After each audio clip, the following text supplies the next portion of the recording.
En este camino que seguiremos haciendo hasta la eternidad, imagínense ustedes, un camino largo, a lo mejor corto, no sabemos, la eternidad parece que está lejos, pero nosotros empezamos a caminar la eternidad el mismo momento en el que Dios nos llama a vivir plenamente con Él y que dejemos la historia, que pasemos el umbral de la historia para que nos acerquemos a la plenitud de Dios.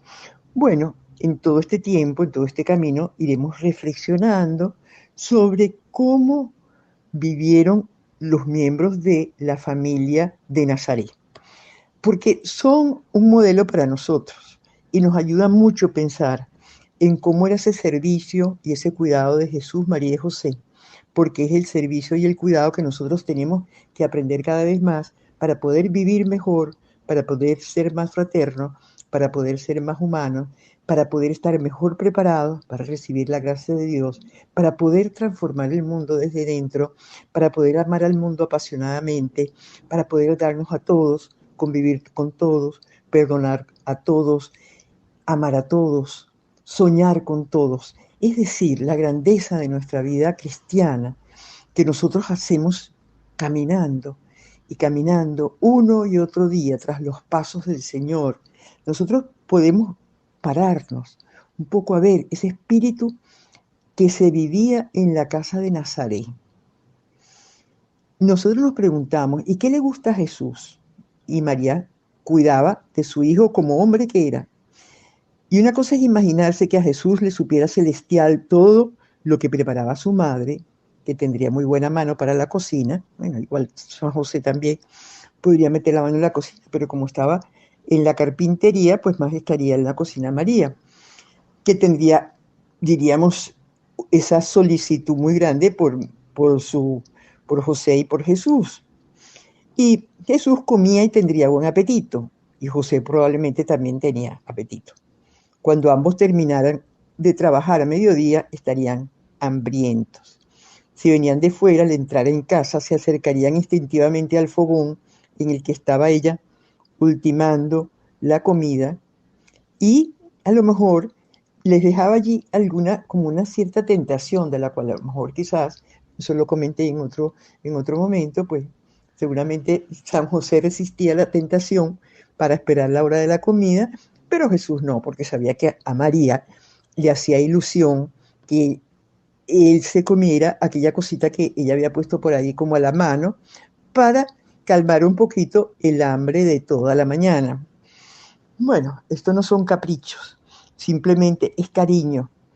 Nuestro padre siempre nos aconsejaba, que no, San José María nos aconsejaba a todos que no fuéramos personas que estuviéramos picando todo el día, ni muchísimo menos, sino que comiéramos a nuestras horas, porque eso nos ayuda a vivir mejor la virtud de la templanza, a vivir la sobriedad, a vivir, diríamos, ese temple interno que sin hábitos nosotros no podemos lograr. Pero bueno, se trata no simplemente de que siempre vamos a hacer, diríamos, a tratar de nunca salirnos de ese orden que tenemos que tener, sino que en momentos determinados podemos salirnos del orden, sobre todo porque vamos a darle la alegría a la persona que está en la cocina y que nos ofrece una cosita a probar o lo que fuera, ¿no? Bueno, pero no me voy a quedar con esto, sino pensar efectivamente que en el hogar de Nazaret nosotros vamos a seguir aprendiendo, como estamos aprendiendo, porque tantas veces que a lo largo de este camino nos tenemos que parar a tomar fuerzas en una fonda, en un lugar, porque no vamos a hablar de un restaurante. En este camino que nosotros hacemos no hablamos de restaurantes, hablamos de una posada, hablamos de un hogar, hablamos de, diríamos, de una quinta, hablamos de un apartamento. Bueno, María sabemos que fue siempre para Jesús su punto de referencia sobre cómo vivir, así como lo fue José. Ambos. Los dos eran los puntos de referencia en lo humano de Jesús. ¿Cómo le gustaban las cosas? Como las hacían sus padres. Y no, es la experiencia de todas las personas. ¿Cuál es la yaca que más te gusta? Pues la yaca de mi mamá. ¿Cómo nos gustan las comidas? Como las preparan nuestras madres. María nos recuerda siempre que el hombre no queda satisfecho simplemente consumiendo los nutrientes necesarios, Esto se debe a algo que no se suele ni pensar siquiera. Los alimentos no solo expresan un valor nutritivo, sino también un valor afectivo, un valor emocional. Hay mucha afectividad en lo que comemos, en los olores, en los sabores, en los recuerdos. Era alguna comida de casa de la abuela, una comida en casa. Bueno, nosotros así tenemos que darnos cuenta que tenemos que enseñarle en familia el aprecio de esas cosas que son hogareñas, que no es que sean la última novedad, sino, bueno, aquello cómo se hacía en la casa de Nazaret. Jesucristo, hombre como el que más, nunca come exclusivamente por nutrirse. Había descubierto que María no le nutría, María le quería, y lo manifestaba en tantos detalles, muchos de ellos relacionados con la comida. Quizá ella no podía regalarle tantas cosas como a nosotros, o como a otros hijos, amigos, u otros niños de su entorno, pero Jesús no lo echaba en falta. Quizá sus comidas no fueran opulentas, ni caras, pero el cariño suplía todo. Con ese ingrediente del cariño y sus delicadezas de mujer, todo lo demás sobraba. Jesús no cambiaría por nada del mundo ninguno de los menús, aderezos, sabores u olores que percibió en su casa. Y esto que vemos, que Jesús como hombre verdadero era humano, eso tenemos que darnos cuenta de la carga de humanidad, de virtudes, de cuidado de las cosas y detalles del hogar.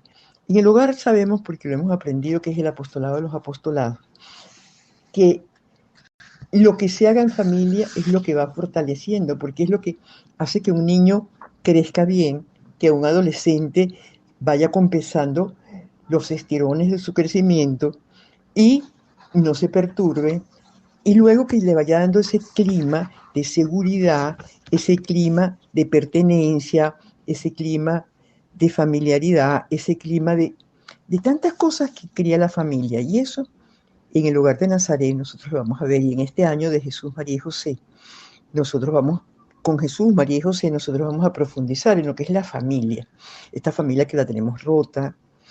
Bueno, aquellas confidencias entre ellos tres, de Jesús, María y José, entre esas tres almas maravillosas, tenemos que disfrutarlas cada uno de nosotros en nuestra oración también, para poder de ese modo revivirlas en nuestras propias comidas familiares.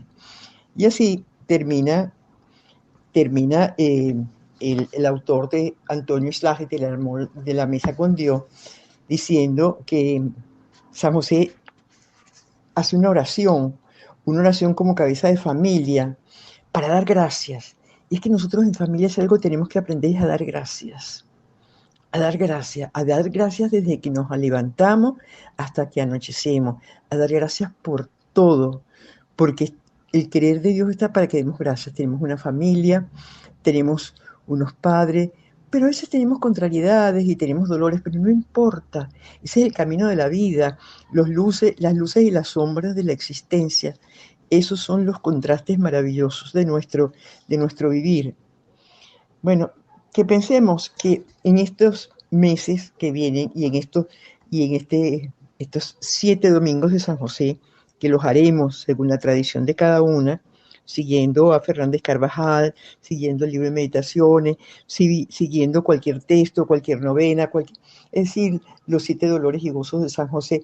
Todo eso lo iremos siguiendo, pero dándonos cuenta de que no es para hacer unas oraciones, sino para meternos más, para poder vivir esa fraternidad de la cual el Papa nos está hablando tanto y el Padre nos está hablando tanto, para vivir esa fraternidad que será la que dará el ingrediente importante para que nosotros busquemos el bien común familiar, el bien común social, el bien común político, el bien común del todo el mundo, porque solo así vamos a ser felices.